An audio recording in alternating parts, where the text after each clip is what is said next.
Okay, nanaginip ako.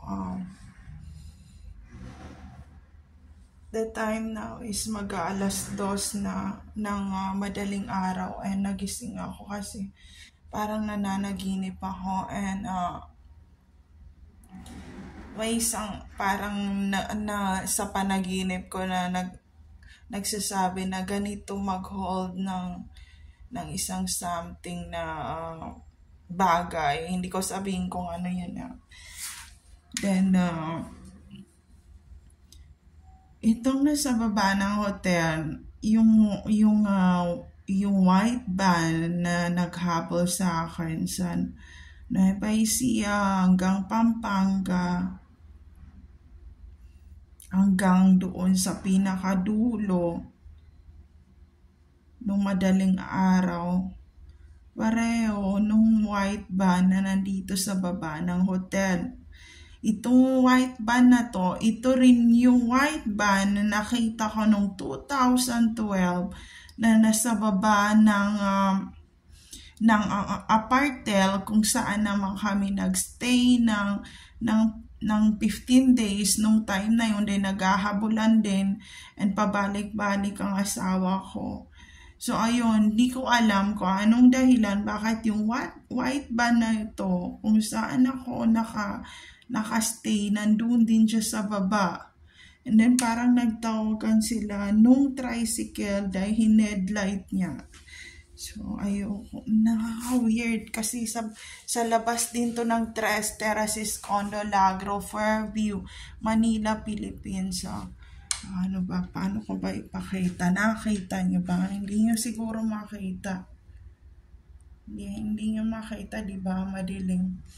Hindi ko alam kung anong purpose niya. But, based on the news, there are lots of, mga teenager and all some of the ladies and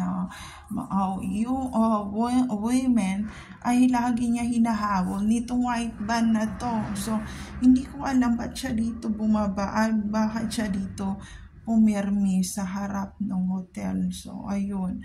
So, nawiwirduan lang ako. So, sabi ko kung walang nangyari talaga sa asawa ko, he's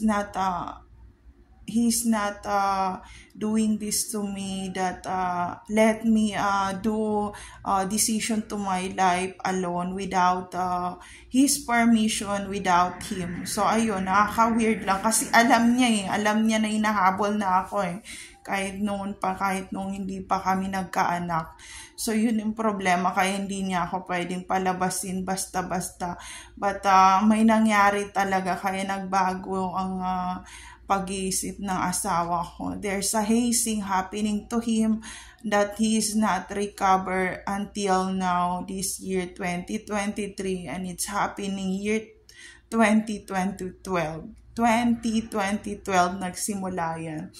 So, ayun, laging nandyan yan, ganyan. And then, someone in the Boys to Skull said, wow, mag-aaral siya, ganyan.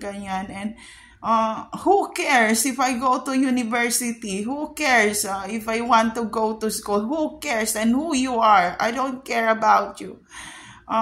Mayabang ka, putang ina mo. Ang yabang mo, para i-Boys to Skull ako for those kind of situation. Ang yabang mo, I'm so proud of myself, but I'm not proud of myself being coward and being chicken or being duwag.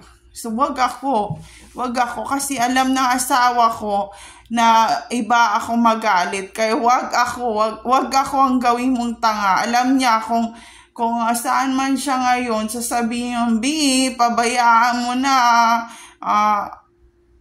alam ko, ganyan ka. Kasi hindi mo ako mapabagsak. So, ayun.